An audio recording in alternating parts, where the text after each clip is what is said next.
Welcome to everybody to this webinar on memoQ, Introduction to memoQ.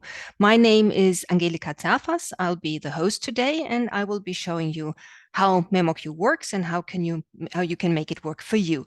If you do have any questions, please put them in the question and answer box, and I'll check it now and then and see if I can answer the questions right away. If not, we'll send you an email with the answer afterwards.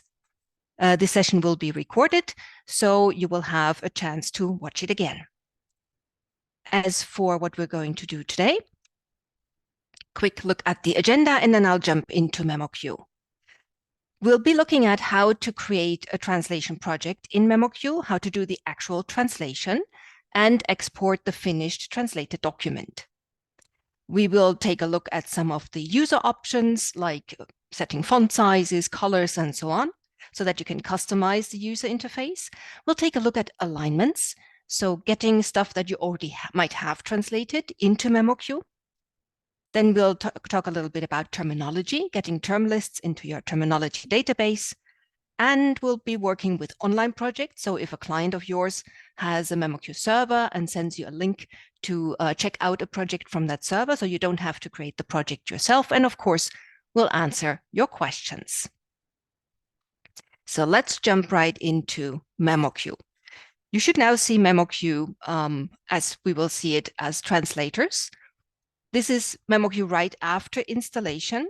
So no projects yet, just an empty dashboard. To create a project, and a project is basically a container, a framework for the files that you translate.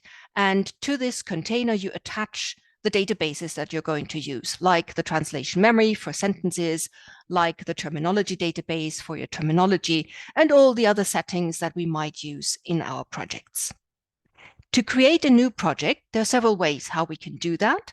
There is the drag and drop files, which we can use, or there is the create a new project. It's without a template and with a template. I would recommend at the beginning to use it without a template, because the templates, they have some automation in the back. It could be a little bit confusing at the beginning if memoQ creates its own databases without you knowing about that. But as soon as you know your way around memoQ, feel free to use the templates and use that automation. You can do it from here, create a new project, or there is another button up here, new project. To create a new project, we need a project name. I'll call it webinar for today. We need languages. So for example, I will be going from English to German, but don't fear, you don't need to know German for that. It's my mother tongue, so it's easier for me to type that as a translation, but we will just be looking at what memoQ does with the source text, and the translation really is not that important. Now, when you're saving your translations to the translation memory database, you might want to save a little bit of extra information. And that's why we have these fields: project, domain, client, and subject. So, for example, you might have a project where you translate everything that you get from one specific client, and you want to differentiate the translations according to what you're doing for that client: marketing material, legal material, manuals, websites, educational material. Whatever you translate, you can, for example, put in a subject matter. I'll put in education as my topic for today for the translation I'm doing right now. And that's basically it. That's what you need to set up the project. Now let's go to the next step. This is where you can import the documents you're going to translate. You can do it now, or you can do it later. And there is an import and an import with options. The import is the default import. memoQ takes the file and extracts the visible text out of it. Import with options would give you a choice, for example, to say, I have comments in a Word file which also need to be translated, or I have notes pages in a PowerPoint presentation that should or should not be translated. So some options of what actually from the file goes into translation. Let's do a regular import first. And let's do it with very simple Word file. You can see it's just a little bit of text, a little bit of formatting, and we'll open that. Now, what memoQ does, it shows you what kind of document it is. It recognizes it as a Word file. Then it shows you the so-called import path. This is the path where the document comes from, the original document, and it shows you a so-called export path, which is where memoQ would save the document if you don't specify anything different when you export your translation.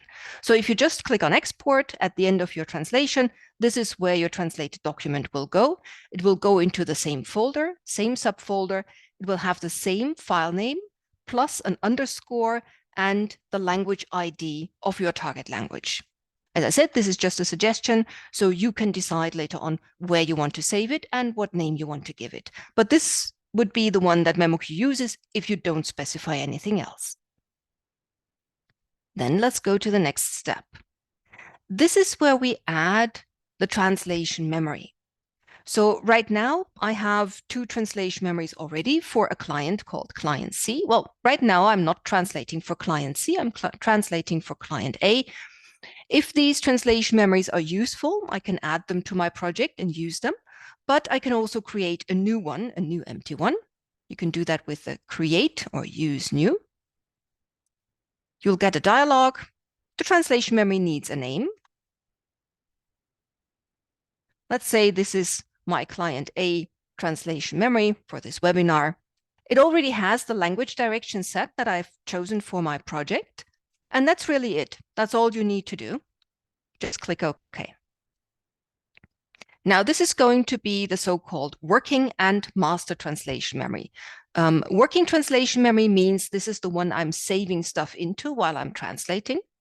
The master translation memory could be a different one.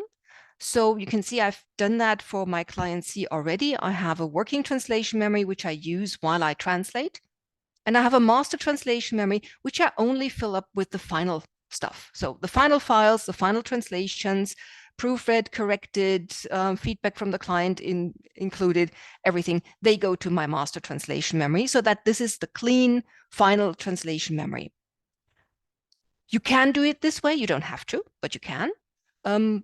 It's easier to keep your translation memories clean if you have one translation memory that really only has the stuff inside that you want to keep, and the working translation memory could contain anything, like different versions of the files that the client sends, small documents with email content or something like that that you're translating, but that is not the regular work that you do. Right now, let's just go with this one translation memory. I do recommend that you have one translation memory per client. Maybe for this client, different translation memories per subject matter if they need to be kept apart, like a translation memory for marketing material, a translation memory for more technical stuff or legal stuff. But I do recommend that you have a translation memory per client. Of course, you can have one big translation memory for everything, but then it's really hard to differentiate how to translate for different clients. Then we'll go next. This is the area where we have another type of database. That's the terminology, where we put in our terms, like a dictionary that you're filling up as you go along. I have one for client B, I have one for general terminology, but again, I can also add a new one for this client C or client A that I'm translating for right now. And the languages should already be set because I'm creating that inside of my project already. So the languages are there, that's it. As you can see, a database can be multilingual, a terminology database. A translation memory only ever has 2 languages, source language and target language. So now we have our databases, our files. We can finish the setup of the project. And memoQ jumps right into the project and shows us the so-called project home. This is where we have all the settings of our project. Now let me close this project quickly with that X here. And you will see now we have a different view of the dashboard. We have now this list of, there you will see all the projects that you're creating. And you will see a little bit of information, where the folder is, where the project has been saved, when it was created, how many words are inside, a progress for translation, review step 1 and review step 2. This comes into play especially when you're working with clients that have a memoQ server that send you files for translation or files for review. And we have the language pair. To open this project, you can select it, either double click or click on open, whatever you like best. We come back to our project home, and the most important area is the translations area, because this is the list of where we have our documents. You can see the document names. If you click on structure, you can even see where they come from, so in which folder they are. Sometimes that's quite useful. Then we have the area of the translation memories. This is where you select the translation memories you want to work with. Oh, let me just quickly change that. That's for a later step in the project when we work with the memoQ server. These are the translation memories that are on my machine. They have a computer symbol, always meaning this is a local resource, so something on your local computer. I can select as many translation memories as I like to add to my project to get suggestions while I translate. And I can also change them at any time that is necessary. And in the term bases area, again, the same thing. I have a term base probably per client, but I can add more term bases if necessary. So let's go into the actual translation. So you would select the document, and you can either use the translate button, or you can do a double click to open the document in the translation editor. The translation editor is a list of all the sentences, of all the segments, as we call them, to translate. On the right-hand side, you would add your translation. Below that, you will have a window that's called the preview window. So for some file formats where there is a preview, you will see the actual layout of the file. So in this case, for Word, PowerPoint, Excel, HTML, you would see the actual layout. For XML, you would see just the text, and that's about it. There is a way to create InDesign previews, but then we have to import the file a little bit differently. And the preview will change while we translate, as you will see in a moment. So let me just quickly translate this first sentence. You might have noticed that the color has changed of the status of this sentence. So memoQ tries to help you to understand what is happening with the colors. Gray and the 0% means nothing has happened with this sentence yet. And the 0% means there has not been any suggestion from the translation memory. There has not been any match from the translation memory for the sentence that I need to translate. So 0%.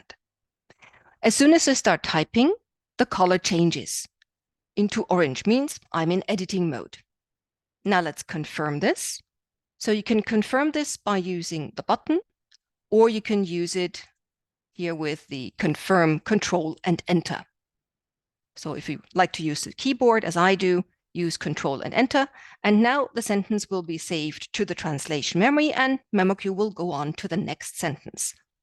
Now, what do we see? We see that the sentence we need to translate is pretty similar to the sentence that we already have in the translation memory.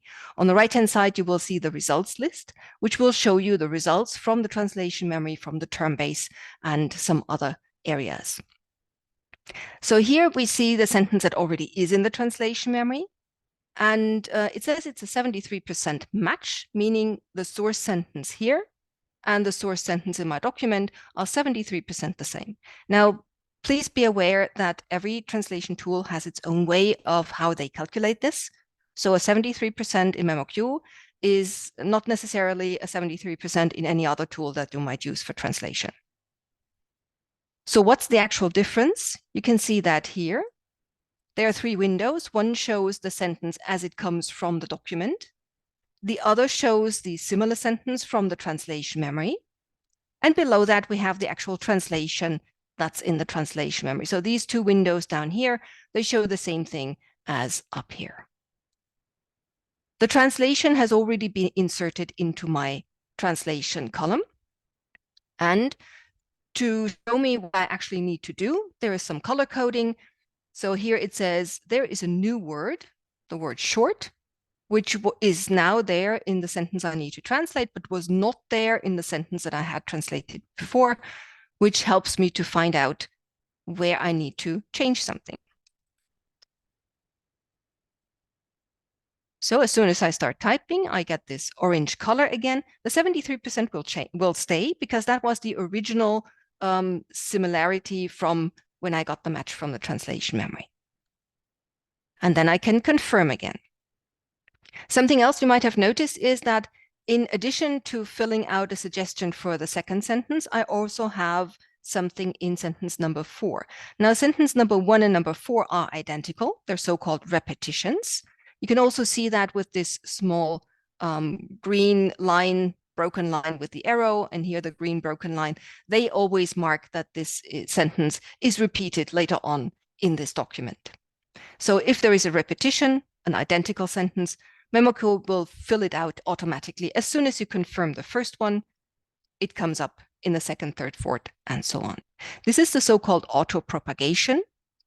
If you don't like that, you can switch it off. That's in the translation menu under translation settings, auto-propagation. And this is where you would allow auto-propagation or not, propagate forward or backward, depending on how you're working. So if at the beginning this seems confusing, then you can switch it off and later on switch it on when you need it. So let's go back to sentence number 2 and confirm that. Now we have another match, a 70% match. So again, source sentence here and the sentence in the translation memory are 70% the same. Let me make that a little bit smaller here. And we can see the sentence from the document and the sentence from the translation memory. They're pretty similar. There's only one place where there is a difference. So it's not an additional word, it's a changed word. That's why it's marked in red, not in blue. And that means I can now adjust this one here and confirm again, Control and Enter. This one is a correct translation because it's the same sentence. I can leave it as it is. Can go on to the next. Now, for this one, I don't have anything in my translation memory yet, so I'll have to translate it.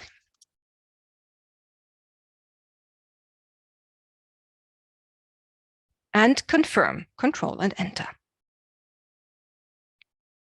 And now I get a match, and memoQ, you can see that memoQ is already trying to help me by adjusting the numbers. This is something that memoQ can do. Of course, it cannot adjust text because it's not intelligent in that way, but it can mark in the color, red in this place, that it shows me, okay, there's a changed word and I need to adjust that. You can also see that whenever I get a match from the translation memory, it has this blue color. When it's confirmed, it's green. When there's nothing, it's gray. When I'm working on it, it's orange. So the status colors always show you what state your translation suggestion is in. Let me just adjust this sentence. And okay, before I go on to the next one, let's take a look at that. We have sentence number 7 and 8. Actually, well, there are 2 different lines in my original file, but I want to translate them together. This can happen quite often, that people are adding line breaks at places where there shouldn't be any, but this is something we can do or we can combine in memoQ. So you place your cursor either in the source or in the target, doesn't matter, of the first sentence, and then in the quick access toolbar, there is the join button, these 2 rings, and that will make memoQ take the next line into this first one. So making just one segment out of these 2 lines in memoQ. And now I can translate it as 1.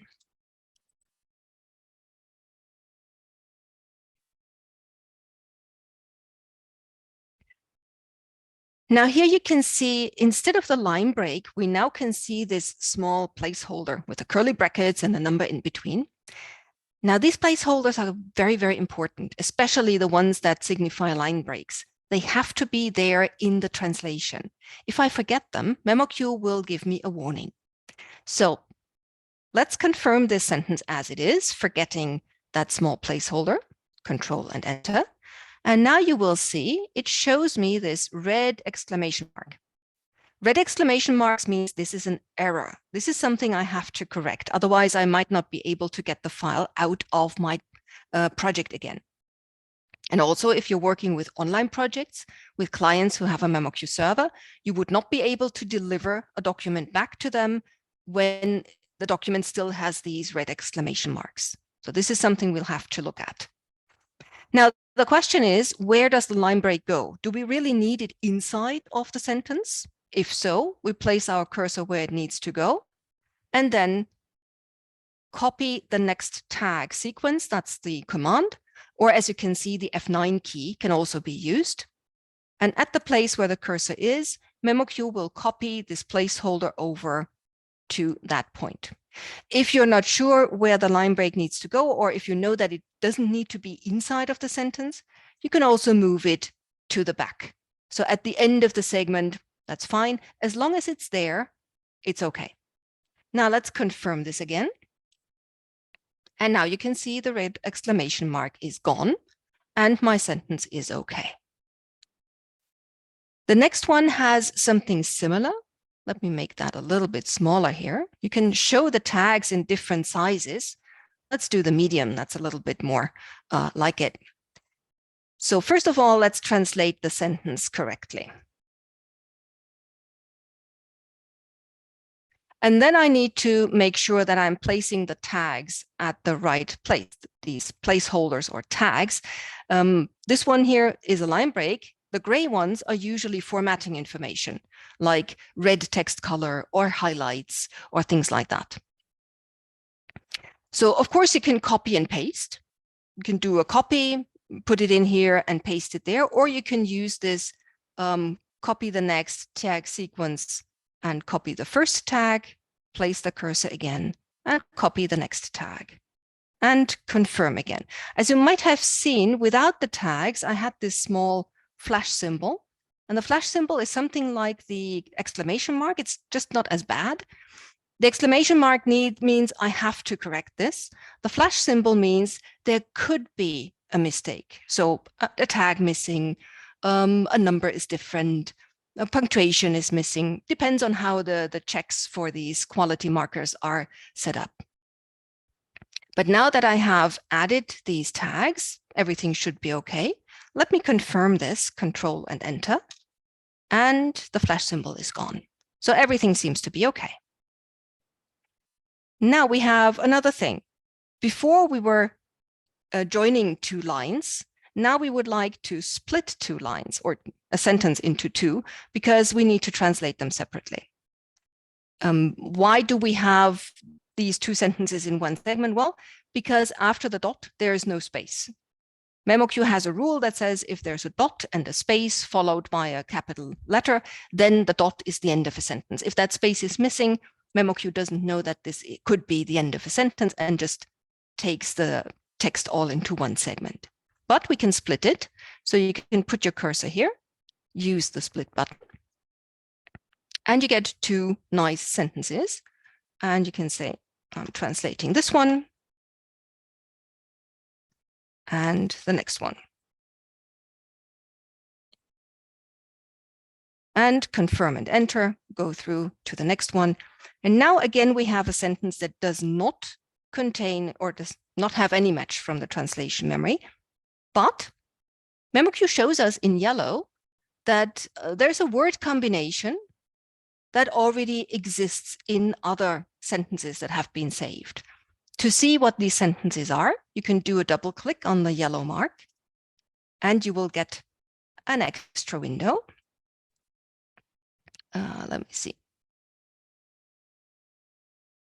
Why does it not show? It's not searching in the source. There we go. So there are two views how you can see this. The three-column view is the default one, which I personally don't like that much because you have all the source sentences, and for every source sentence, you need to click to see the target sentence. I rather like to do the source and target view. So I have these two columns, just like during translation, where I can see all these sentences have been saved to the translation memory already that contain this word combination. And now I can go and copy paste, or I select it and say I want to insert the selected part into my translation here and translate the rest.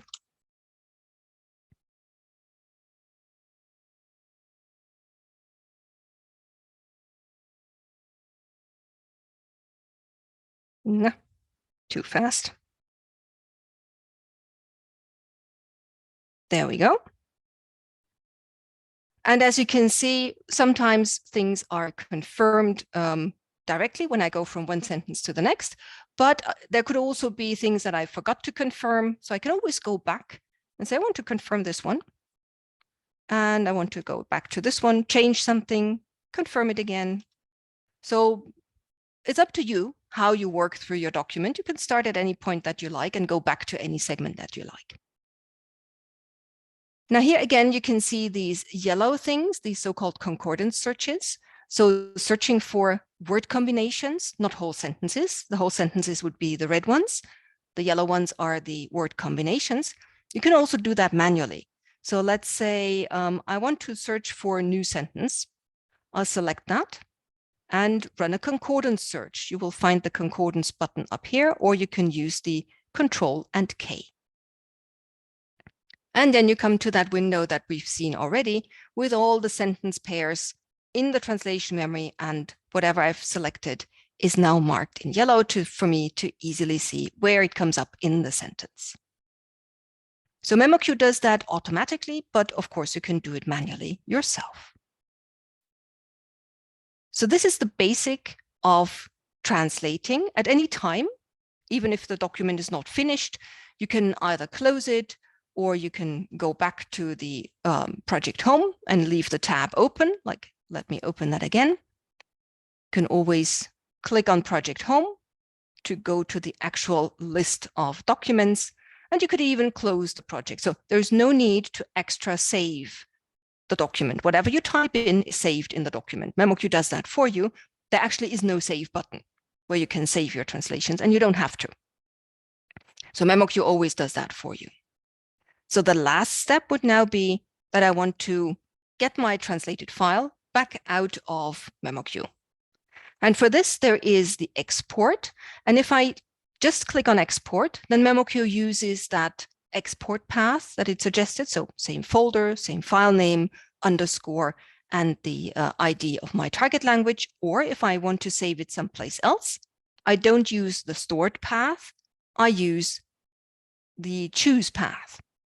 And this is basically like save as in Windows. You can now create a new folder and say, these are my translations. And you can also change the file name, maybe put your initials on it, and save the document. And what will happen now is memoQ will try to open the document automatically in the original application for you to do some previewing, some printing, some review, whatever steps you might want to do with the file afterwards. Now, this is an automatic reaction of memoQ whenever I export something. But if you don't like that, of course, you can switch it off. Now, let's do a quick look into the options for that. The options are behind these 3 gear wheels that we have here up at the upper left-hand side. If you click on that, you'll come to the options dialog. And there, for example, in the miscellaneous area, when it comes to exporting, there is the automatically open the target document after exporting. So if you don't like that, uncheck the box. You also have a lot of options here for the appearance, like which font size to use inside of the translation editor, what font. So this does not change the font of your document. It's just the font that's being used while you translate. Or what colors you want to see. For confirmed sentences, there's the light green. For edited sentences, there's the light orange. If anybody has color blindness, for example, they can change these colors to suit their needs. And you can do that at any time. Just then click apply and memoQ will take that over. Here we also have the connection to the spell checker. So if you want to use the spelling as your type, so with that wavy red underline, like we know it from Word, you can switch it on here. You can select the language that you want to spell check, target language, of course. If you have Microsoft Word installed, you can connect memoQ to Microsoft Word and use the spell checker from there. If you don't have Microsoft Word, then you can use the freely available Hunspell dictionaries. You can even download them from here, so you don't have to do that extra. You can just look online for more dictionaries and select the ones that you want to use. There's also grammar checking, which only works with Microsoft Word. So it's not a separate grammar checker from memoQ. It only works if you have Microsoft Word installed. So these are basically some settings that you might need at the very beginning. I also would like to mention, because a lot of people are using it nowadays, in the settings of each of your projects, there is also an area for machine translation connection. So if you switch on, let's do just one of the lists. So you would create a new list, you will get this dialog. And now wherever you have access to a machine translation system, like you have a subscription to like DeepL or Google Translate or whatever, check if it's in the list. If it is in the list, let's just let me show you how that looks like. I have a connection to Google set up here. You would select the machine translation provider. So this does not come with memoQ. So this is a separate thing that if they have a subscription-based service, then you would have to pay them to use it. But you can connect it to memoQ with the settings here. You would just put in your access key and then maybe even a terminology list that you want to use for machine translation. And that would mean while you're translating in memoQ, you can also use machine translation. Now, let me show you quickly how that looks like. I'll just activate it. So if it's activated, I can use it in my project. For that, I'm going to add a new document to my project. You can do that at any time. You can go to the import button and select a file, different file format, many files at once. So it's up to you. So let us open this document, double click, and let's go to a sentence. At the moment, memoQ only shows me matches from translation memory because I do have matches. But for sentences that might not have a match from the translation memory, there you can see in a different color, in this orangey color. Now this comes from Google Translate. Down here you can see the source is Google Translate. If I go to a different sentence, we see the red color, translation memory, and it shows me the name of the translation memory where this comes from. So this is a setting in your project where you can say, do you want to always have machine translation active, or do you want to have it only active when there is no good match from the translation memory? So it depends on what you want to do. Now, as we have this second document in our project, let's do something called analysis. I would like to know how much of this new document already is in my translation memory for me to reuse. So you can find that in the Documents menu under Statistics. And there you would check the project translation memories and run the calculation. Let me make this a little bit bigger for you. You can do that just like in a browser, Control and plus to make the numbers bigger. So it now tells me I have 12 segments, 12 sentences in this document. All in all, 55 words, number of characters, tags, placeholders, that these gray things here.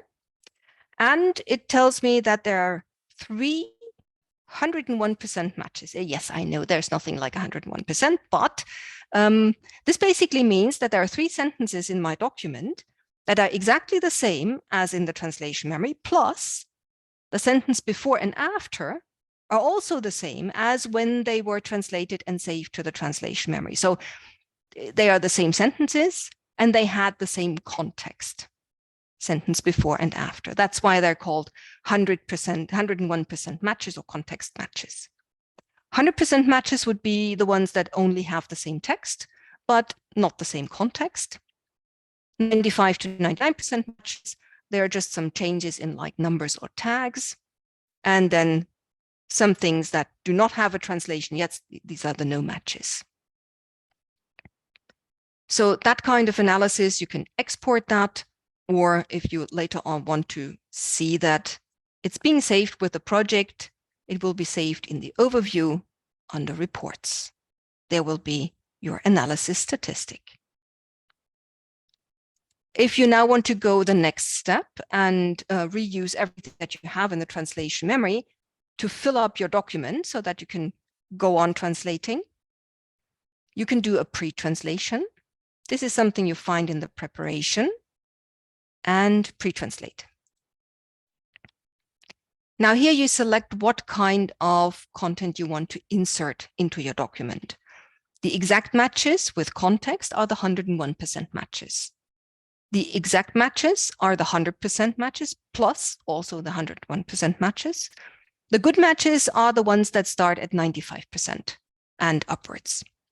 And if you like to use machine translation during pre-translation, you could do that as well. If a machine translation connection is set up for this project, you can use machine translation here and even select the plugin depending on if you have several set up. I'll just use the translation memory at this point. And as you can see, there are some things being set in, already confirmed. Again, a setting that you can choose whether these will be confirmed or come up with blue, so just inserted. But there's something I would like to show you further down in this file. I have here 2 sentences. This is a new sentence. We have translated this before. So why do I see a 99% match and not a 100% match? Because it's the same text. That's because everything that's between 95 and 99% shows me that there's a slight difference, not in text, but maybe in formatting or in numbers or different placeholders. So I always need to check, okay, can I leave the sentence as it is, or should I do some changes? And for that, memoQ shows you again with colors. If it shows you a 99% match, and down here, only something in gray, that means memoQ could adjust the difference on its own, like applying this bold formatting to the whole sentence here, like in the source. For the next one, I can see there is a color lighting up for the formatting. That's because memoQ does not know which of the words here needs to be formatted, if at all. Maybe I don't need underlined, but I need, let's go to the quick access and say, I need to have italics for my target language. I'm not using the same formatting. I can, but I don't have to. So, but memoQ didn't know that. So it comes up with a color and tells me you need to do that, translator. So these would be the 99 to 95% matches that always show you down here with the colors, different punctuation, different numbers, different formatting, and you need to take a look. So this is basically the whole translation area. Now let's go back. Let's close the documents. You can always do that. Translations area, here are your documents. You can also remove them if they don't need to be in the project anymore. And from here, you can also export them. You can always also use a right mouse click. So I want to export into the stored path, or I choose my path. So there are always several ways how to do the same thing.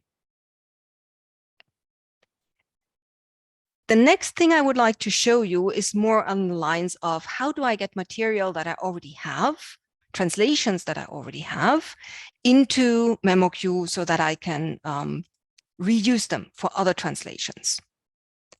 And this would be the so-called alignments. So we have, let me show you. I do have files in English. I have the translated files in German. And now I would like to get them into memoQ and let memoQ make sentence pairs out of the content of these documents. So for that, I need to go to the live docs, and you'll see why it's called live docs in a moment. I'll have to create a new container. And the container is my alignment for the webinar. Doesn't matter how you name it, and you can also rename it later on if you like. Okay. And also this one I don't need. You can delete that. So what we need to put in here are the documents, source language documents and target language documents. We do that by using add alignment pairs. So click on that. Languages are already checked. I'm going to add my source documents, my English documents. And you can see I have one PDF and one Word format. And I'm going to add my target documents.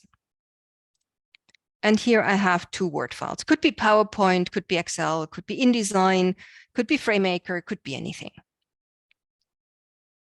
Now memoQ is trying to find out which documents belong together. With this one here, where it says en_guide, here de_guide, it found that these probably belong together. With the other ones, like with here written in capital letters, in lowercase letters, it wasn't sure, so it didn't connect the files. But we can do that manually. So by selecting them both, press the Control key and click on it so that both lines are selected. You can say, I want to link these documents and tell memoQ these two documents belong together. Now click OK. And memoQ will take the documents and read out the sentences, just like for a translation document, and try to connect source and target language with each other. Now, a word of caution, the alignment process is purely mechanical. So it's not intelligent. It takes the first sentence in the English document and connects it to the first sentence in the German document. It does not read the content. So these connections could be wrong, which is we need to check them. So let's do that. Double click to open the document pair. And agree, this is a very simple example. Larger documents will not look as nicely as this one, but just to show you what the alignment actually does. I have the sentences in the source, the sentences in the target. Both of them are editable. Now here you can see there are some tags that I don't need, bookmark tags, not necessary. I can delete them out of the Word. Here we have a typo. Okay, I can correct that. So it's up to you that you go through the alignment and maybe check if the sentences have been connected correctly or if there's anything else that needs to be done with the text. Or let's go into the other one, double click. That's a little bit longer. And here we can see that wherever you have these placeholders, and you might remember that we've talked about that in the translation editor, that's a line break actually. So what memoQ did is it found a sentence on the source language side, and at the same place in the target language document, it found something, but that's quite short. So it says, well, maybe this is too long and this is too short, so I'll take the next segment into this line as well. So that's why we have a line break and the next segment combined with this one. Now, sometimes that's correct, sometimes not. We can decide. I can go and say, well, actually, at this point, I would like to split the segment again. So place your cursor, right mouse click, and say, I want to split the two lines here. And now let's see how I need to connect them. Actually, this line has to connect to that one. So clicking on them to have this blue background color selects them. And then you can say, right mouse click, I want to create a so-called synchro link. So moving these two segments to the same level. And you can also see that now I have a blue line connecting them because I manually connected these. I confirmed basically that these two sentences belong together. The other ones are in green, and the darker the green, the more memoQ thinks that they belong together, but these are the automatic links that memoQ has done. And then I want to connect this one to that one. Now, if I also create a synchro link, then the other one would be disconnected again because they cannot move to the same level, but I can do a cross link. So right mouse click, connecting text across other text, so-called cross link. And then I get another line that connects these two.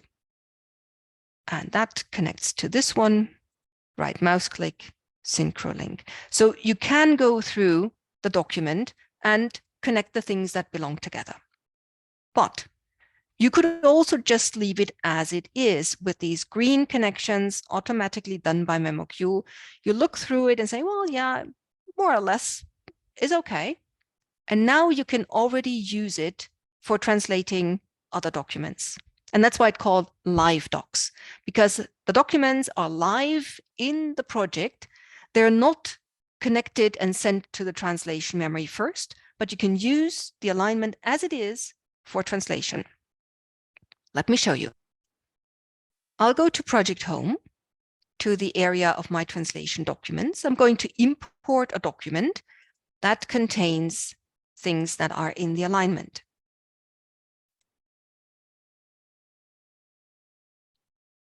It's going to import. I can open it.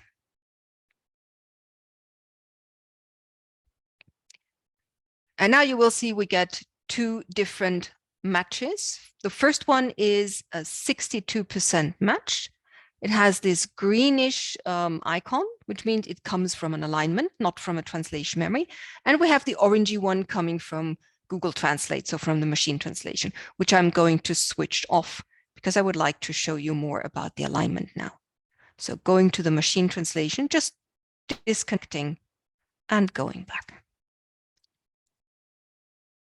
So there you can see, again, the sentence from my source document that I'm translating right now, and the similar sentence from, in this case, the alignment.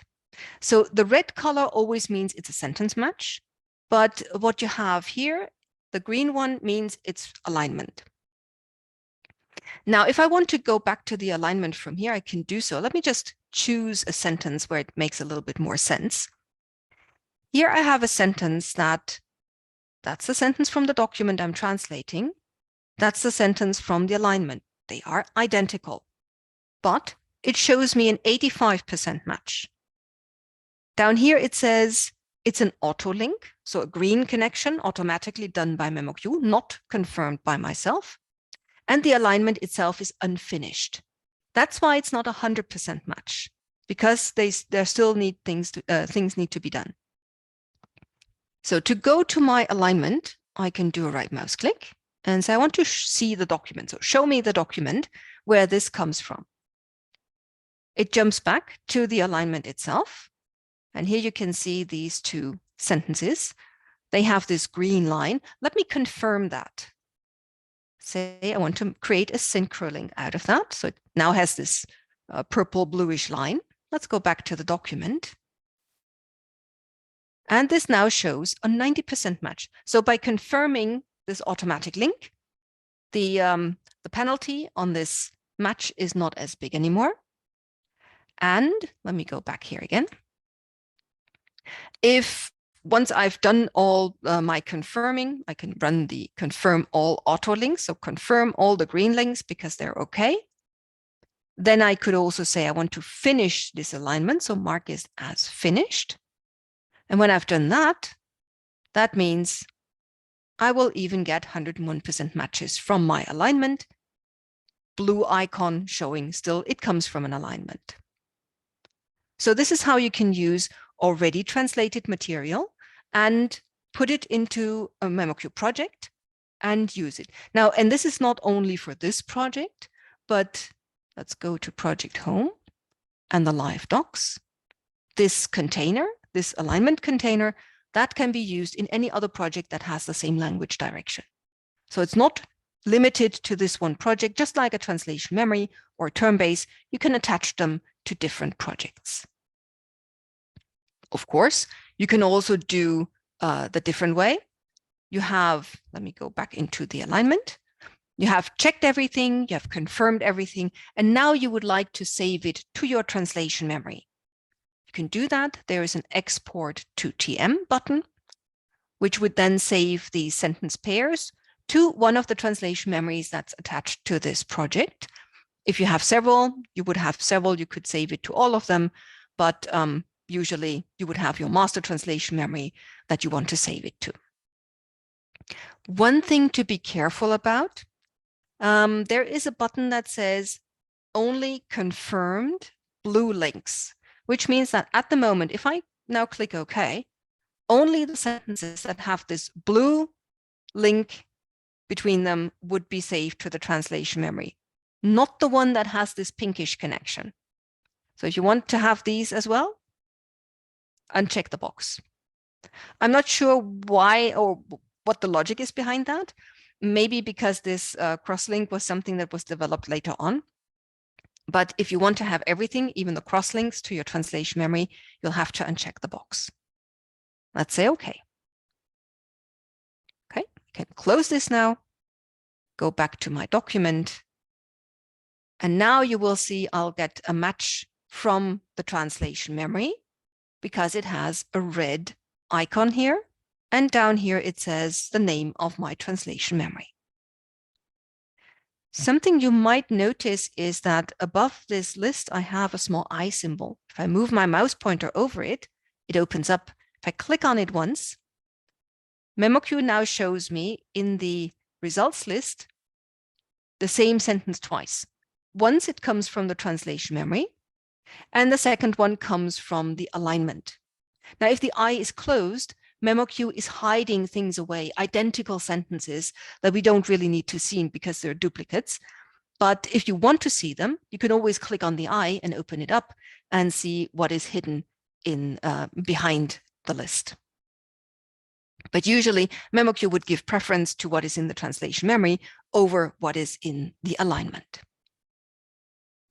So that would be one way of getting your previously translated files into a memoQ, either as a live alignment to be used while you're working on your documents, or for sending them to the translation memory that you use for translating other files. Now, let me close this document, go back to the translations area, and open up one of my other documents again, because I wanted to show you a little bit more about, for example, terminology. I do have a terminology database in the background, which is empty at the moment. I would like to save a little bit into that term base to show you how that works. Let's say the word sentence. Very important for my translations. I select them in both lists. I can also select whole phrases, so it doesn't have to be a single word. And then in the quick access toolbar, you have this add term and the quick add term. The quick add term will just save this term pair to the term base, no further settings needed. If you want to add something more, like write a definition or add some explanation, then you can say add term. We'll see that in a moment how that works. Quick add term will save it to the term base, and you can see the results list has now changed.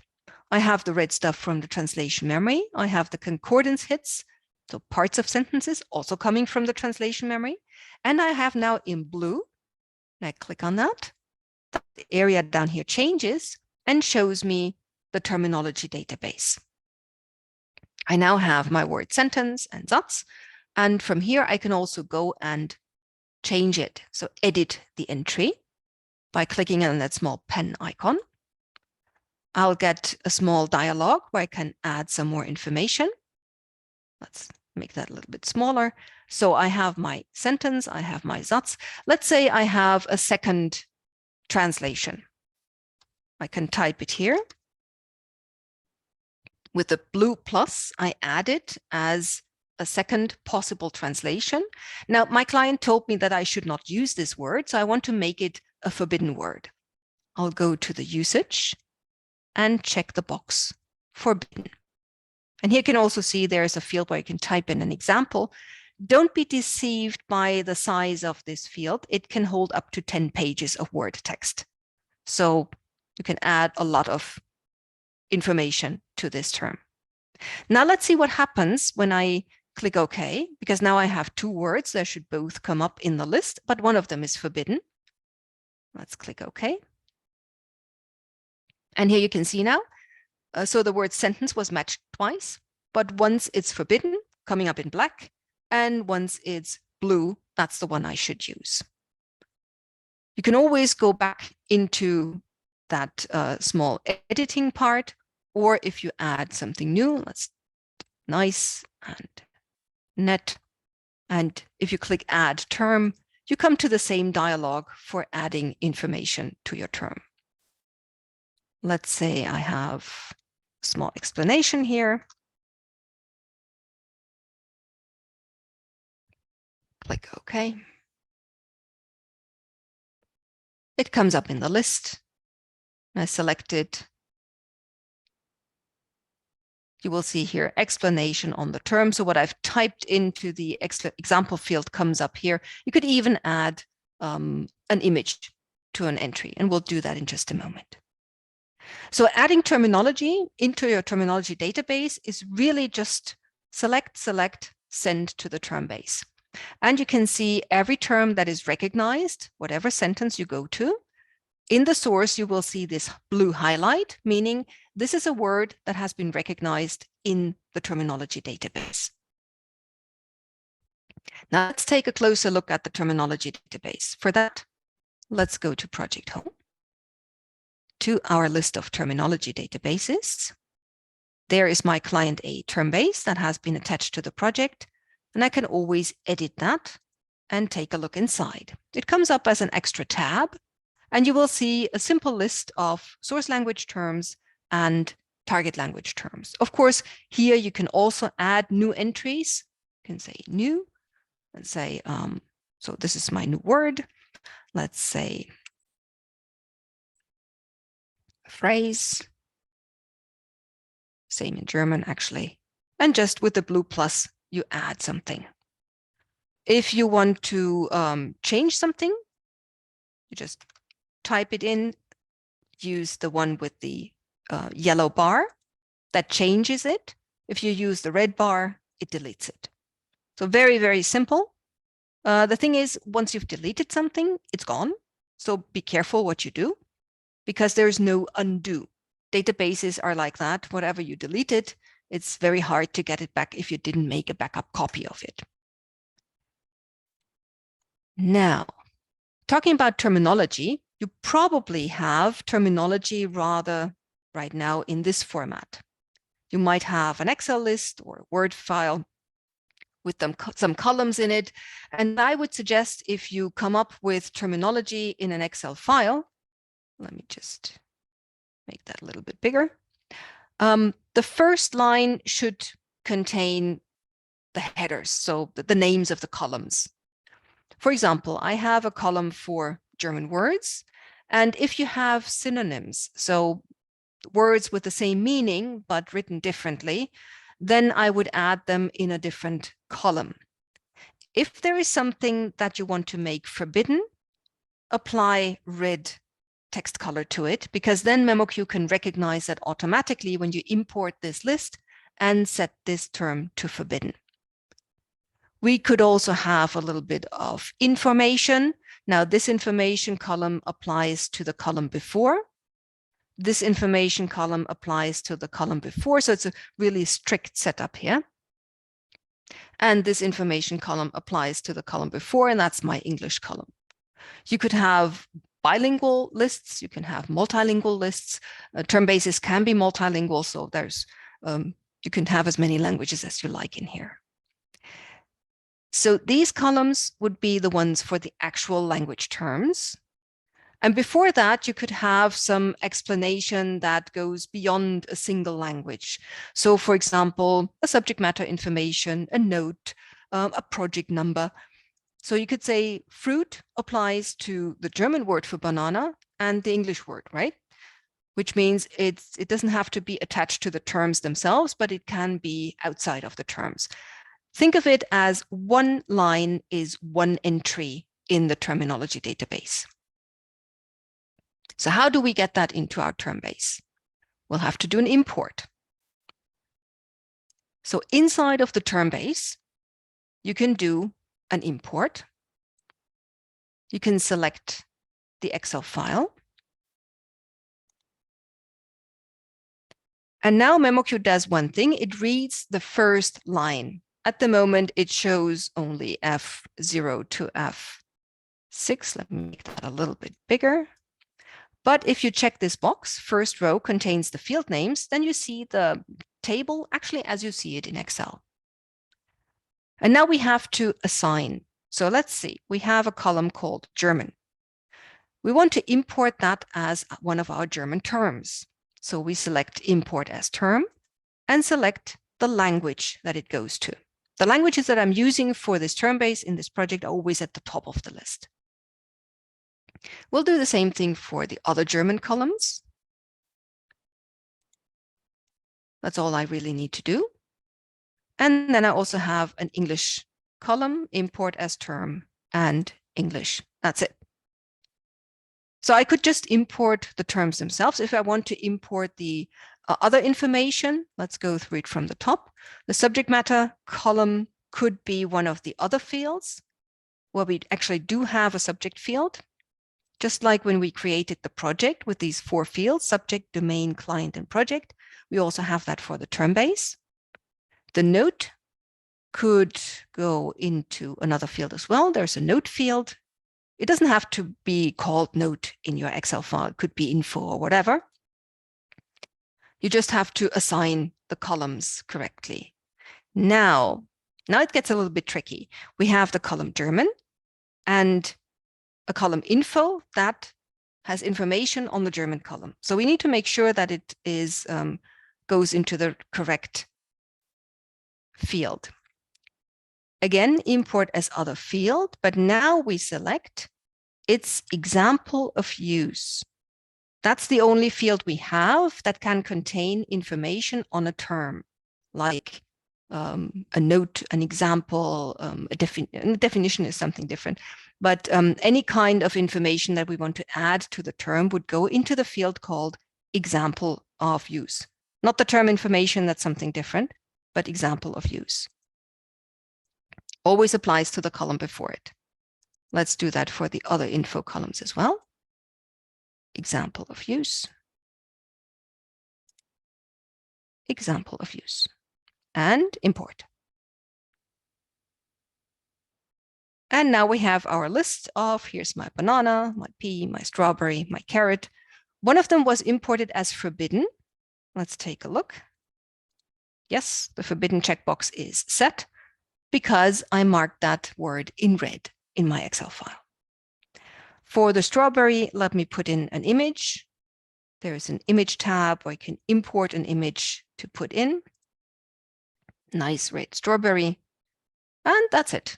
Again, no extra saving necessary. You can just close the term base.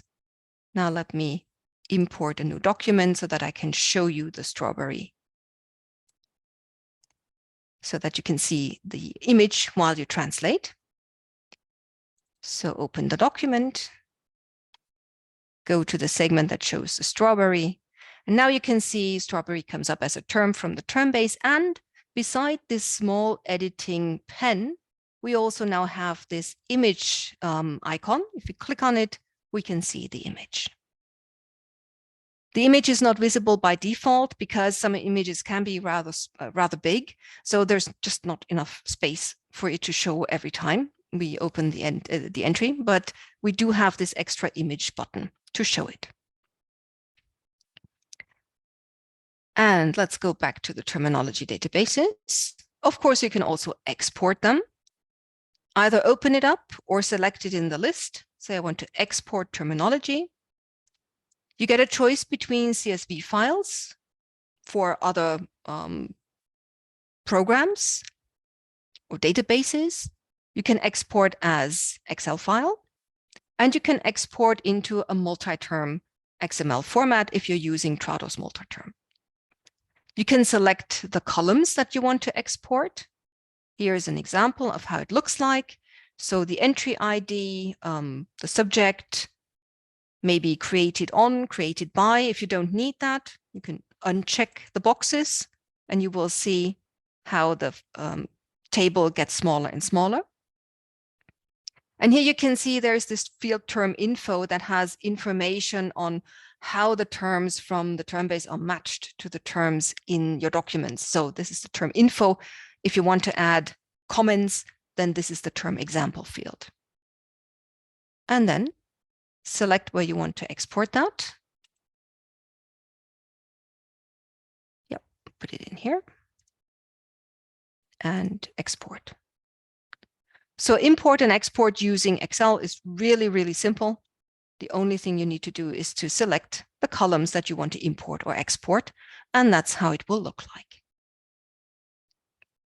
Be careful when importing the lists into memoQ term base, because it doesn't check whether a term is already there in the term base or not. So if you import the same list twice, you will have duplicates. Be a little bit careful with that. So that's basically a round trip over the functionalities that you will need at the beginning: creating your projects, doing the translations, setting up translation memories, filling them up, using them for translation, and the term bases. Now, the next step would be that, well, this was your own project that you did. Now, you might have a client, let me just close the project. You might have a client who has a memoQ server, so they set up the projects for you, and they ask you to check out the project to work on. And I'll show you how that looks like. So you don't get the original files, you just get a name of a server and a password, a username and a password to log into that. And then you would go and say, I want to check out a project from a memoQ server. And if you're already logged in, you would see, okay, this is the name of my server that I'm using. There's the project that has been assigned to me, or something inside of that project has been assigned to me. This is the name of the project, how it will come up in my list. You can change it if necessary. And you would go and say, I want to check out the project. Now, checking out the project basically means that the files that you need to work on, the translation files, are downloaded to your machine, and a project is created in memoQ for you. So you don't have to do anything. You can now see pretty much the same thing that we've seen in the project that we've created ourselves. We have a project home, we have the area of translations, we have the translation memories, but here is a little bit of a difference. Let me just go to the memoQ server that I'm using here. You will see that there are translation memories that are that have this cloud symbol. And the cloud symbol always means this translation memory is not on your machine, but it's on the memoQ server. So you access it over the internet to get the matches. So this is the translation memory of your client. And usually it's already activated, or you can activate it yourself. The same goes for the term bases. There might be term bases on the memoQ server that have been activated for you. And these ones with the computer symbol, these are the ones that are on your machine, your own. You can always add your own resources to the project to get more matches, to get more suggestions. But usually these online projects are set up in a way so that everything that you need is already there. Now, let's go into the translation itself. Same files that what I've used before to create my own. You can see we get similar results. We get information from the translation memory. We get information from the term base. We get concordance matches. And we can now do the same thing as what we've did before. To get the first sentence into a document, a lot of people ask, why is the first sentence not already inserted? But the first sentence never is inserted. So you have to start with the first sentence, either by typing or by getting it from the list. And then every time you confirm, you will get a suggestion already in your list. To get something out of the list into your translation, you can see that it has numbers, 1, 2, 3, 4, 5, 6, 7. So you can choose to press the control key and use the number, say control and 1. And what is in the results list as number 1 is inserted into your translation. Or you can do a double click and say, okay, this sentence is nicer or better for me to work with. Double click and you can put it in, or double click and you get the other one. So let me quickly do a pre-translation. I'll fill in everything that I have. It's quite a lot. Here we have something that we need to join, as we've done before. There is a match. Double click to insert it. Confirm. So basically, you would do the same thing as with your own documents. You would go through it segment by segment by segment, confirming everything. Here we can see there is a little bit of an issue because we have this small flash symbol. Now, what does that mean? What does it want to tell us? You can do a double click on the flash and it comes up with a small window that shows a space is missing before the tag and so on, or tag is missing or something like that. But you can also change this preview window here to show you the messages. So if you move your mouse pointer over the preview window, over that right upper hand corner, you can see that there is this menu bar coming up, and you can go to the review, and then the preview changes into a list of messages for this segment. And in this case, actually, I would need to move the tags to the right place. You can drag and drop them or just delete and insert again. So it's totally up to you how you want to work with that. Let's say, okay, that's how I want to do it. Then I do Control and Enter. And if I don't have any flash symbols or red exclamation marks anymore, my file is finished and I can send it back to my client. Now, how do I do that? This is something you will find in the Documents menu. There now is a Deliver Return button. This is something that you don't see when you have your own projects because you don't need it. It's only there if you're working on online projects for clients who have a memoQ server. But if you do that, you will have to press Deliver to send your file, your translation, back to the server of the client. Now, be careful with that because you can only deliver once. After that, the file moves on and you might not have the right to access the file anymore to do some additional work. So please be sure that you really want to deliver the file. And then you click Deliver and Return. You will see this window coming up with a progress bar.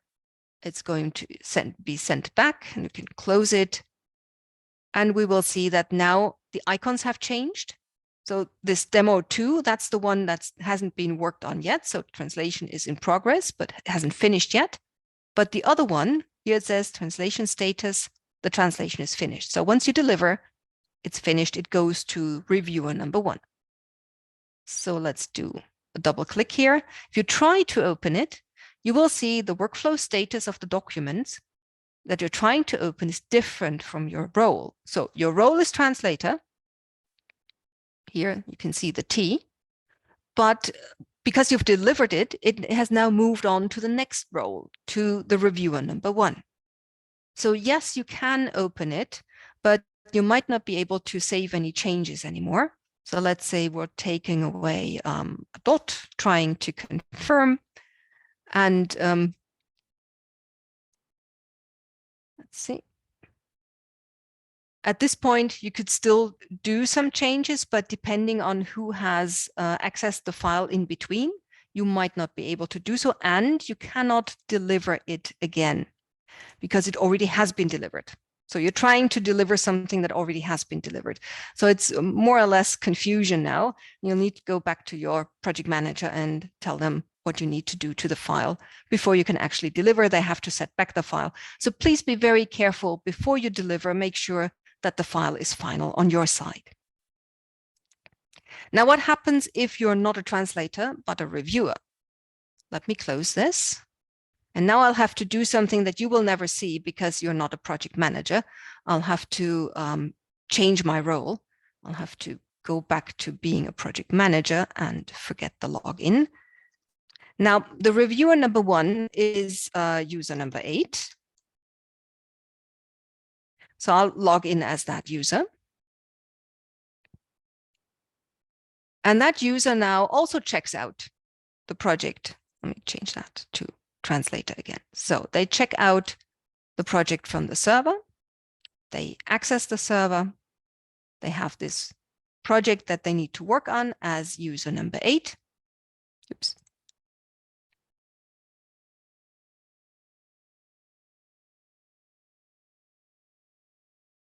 And you will see a difference if I open the file. First of all, it says T 100%, so the translation has finished. 100% of the segments have been confirmed, and you cannot deliver without confirming everything. So it should also always be 100% confirmed before it goes to reviewer number 1. And if we open that up and see, we want to change something like this one here. Track changes has already been switched on. So this is something that the project manager can do. They can predefine some settings for you. So as a reviewer, you would need track changes. So you don't have to switch it on yourself. The project manager can do that for you. You can see here the track changes icon in the review menu is activated. Depending on how the project manager sets that up, you can switch it off again, or maybe not. Depends. If you click on it once, it's not active. If you click on it once again, it's active again. As a reviewer, you might also want to make some comments. And that's what we have this small speech bubble for. If you double click on that small speech bubble, you get a dialog where you can add a comment. So this is my comment. I can assign it to the target language segment, to the source language segment, if there's a mistake maybe in the source, or to both, depending. And I can assign it a category. Is it an information comment? Is it a warning, an error, or something totally else? Click OK. Now that speech bubble comes up in yellow. And actually, this is something that you can use in your own projects as well if you want to make comments to yourself, no problem. So it comes up in yellow. To see what's inside, you can move the mouse pointer over it. You can do a double click to open up the comments, or you can do the same thing as with the review. You can move your mouse pointer over this right upper hand level of the window down here, the view pane, and say, I want to see the comments. And now you will see the different comments that have been attached to all the segments that you select here. And different categories have different colors. Warning is yellow, error is red, information is blue, other is green. And you can even edit the comment if it was your own comment, or you can add a new comment if the file is going back and forth between translator and reviewer, for example. In the end, as a reviewer, you would also confirm everything. Let's do that. Control and Enter. Oops, I have not activated the translation memory. Not sure why that was not activated here.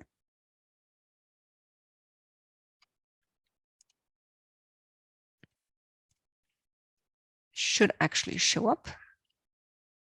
Now let's take our own, so that we can confirm this one. Control and Enter. And you can see the reviewer has a different symbol. The translator has this green check mark, and the reviewer 1 has this green check mark and a plus.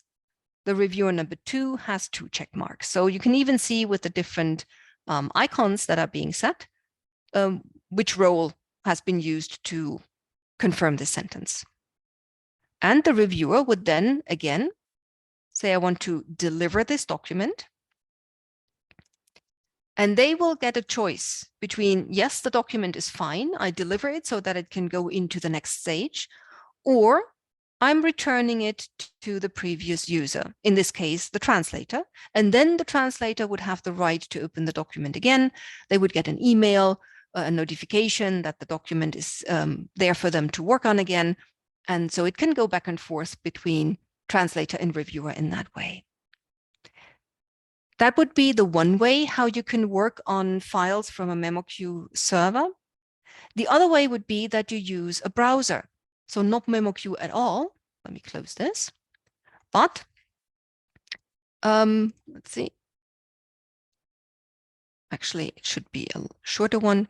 So you would get the name of a server, something like .memoq.com, and maybe a name after that. If you press Enter, you would get this login dialog to the memoQ server itself. Now let's do that. I'm user number 5. I'm logging in. You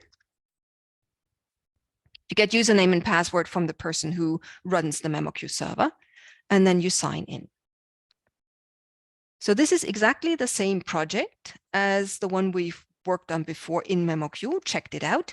You can also do it in a browser if you don't have access to memoQ at a certain time.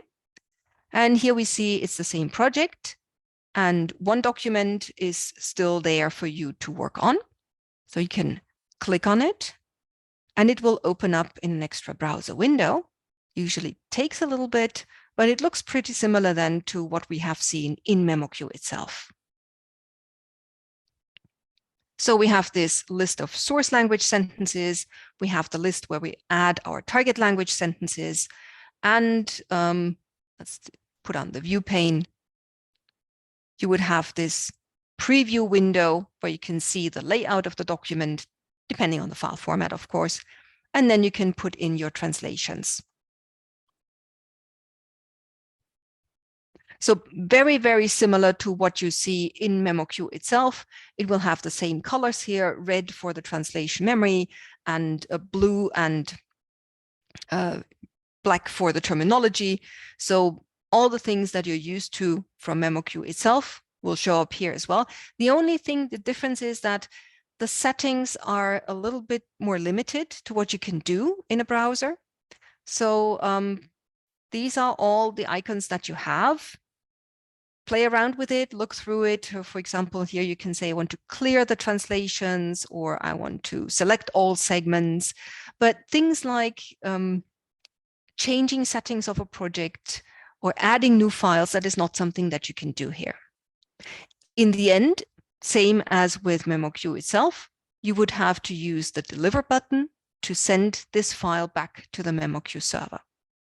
If you deliver without everything translated and confirmed, you will get this message that not everything has been confirmed, so you cannot deliver the document. But what you can always do is you can close the window. If it's a long translation and you can't finish it today, you can always close it. And if later on you open it up again, whatever you've done is in the document. So again, there is no extra saving necessary. Everything that you do in the file will be there in the file, and so you don't have to save extra. All right. This might be an alternative if you don't have a PC available that has memoQ running at the moment. Let's close that. And here you can also, there's your profile. You can sign out or sign in, depending. So it would look pretty similar to whether you are a translator or reviewer. You would always have this dashboard with the project and with the files in it. Now, do we have any questions? Don't see any questions yet. If you do have any questions, please put them into the Q&A window. We still have like 8 minutes time left. So anything that you want to know, we can talk about it. Otherwise, I do have more information that I can give you if you're interested. And I'll just go ahead and do a little bit more and show you something else. So for example, if you're not working with Word, but with other files, there are ways of adding them to your project. So for example, I have an Excel file. I can just drag and drop it over into my opened project, and memoQ would, oh, this is not my own project, that's a local copy of an online project. I'll have to open my own. I'm sorry about that. Open my local project.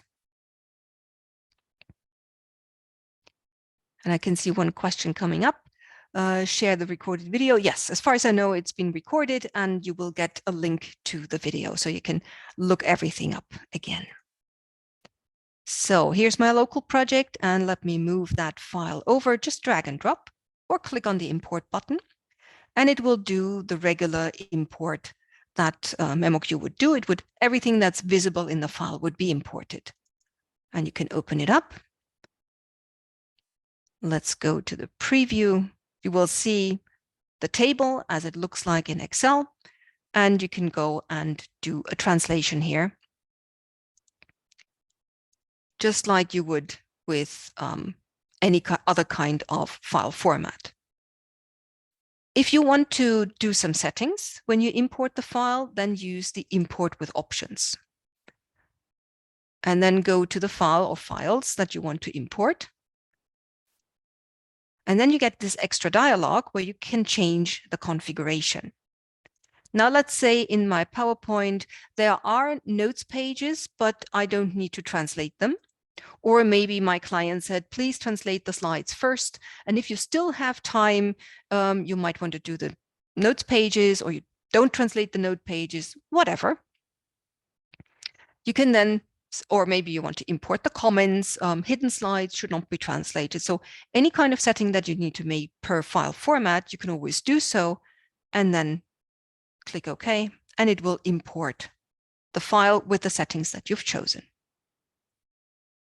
It's creating the HTML preview. So the preview file that you see is not the original file, it's just an HTML file. And here, for example, you can see that my PowerPoint file contained an embedded Excel file and an embedded Word file. So they would be extracted as well.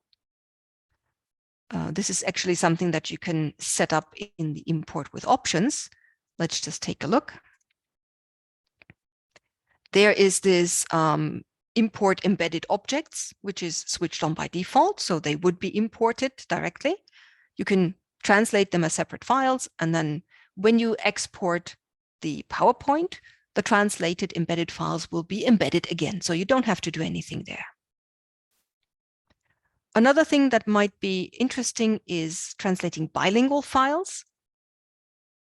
So for that, memoQ also has a setting. Maybe the client says, in column B, there's the source text, and in column C, I would like you to add the translation. This is something we can do as well. For that, again, import with options. Take the file, change the configuration. Now we not only have to change the configuration, but also the filter, because the regular Excel filter cannot do bilingual stuff. So we would have to change from the Excel filter to the so-called, where is it, multilingual text filter. And that gives you a different setup where you can choose the columns that contain the different languages. So the first row usually has some kind of headers. You set the source language of your project. In my case, it's English US. You import everything that already exists in the translation as edited, or maybe you can make it confirmed directly and locked so that nobody touches it. You can also say, I don't import already translated stuff because my client said I have to redo everything anyway. So it's up to you how you want to do it. And then say column B contains my source text, and column C contains the translation for all the text that's in column B, and the translation language in my case is German. Let's see, where is it? There. So really just assigning the columns to source and target language, and then you would open it up. Open with a double click. It looks a little bit different in the preview because it's not imported as an Excel file, so it doesn't show the table, but it shows everything that's in the file. And we can then say to translate. And also. And actually, you could export a document at any time, even if not everything is confirmed, even if there's not everything translated.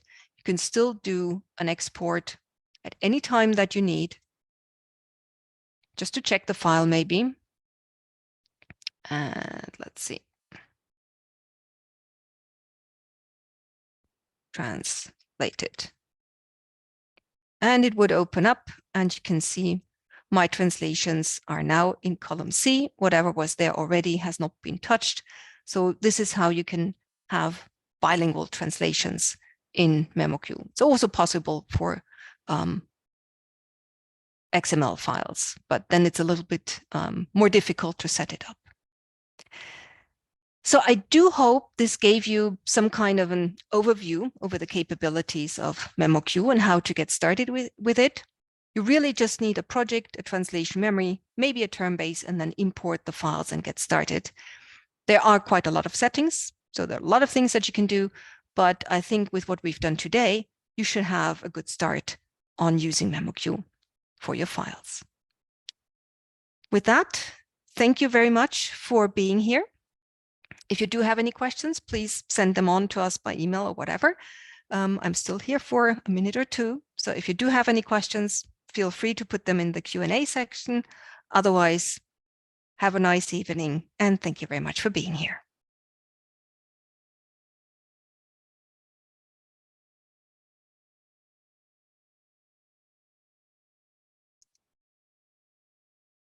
So it looks like no more questions are coming in. So we'll close this meeting.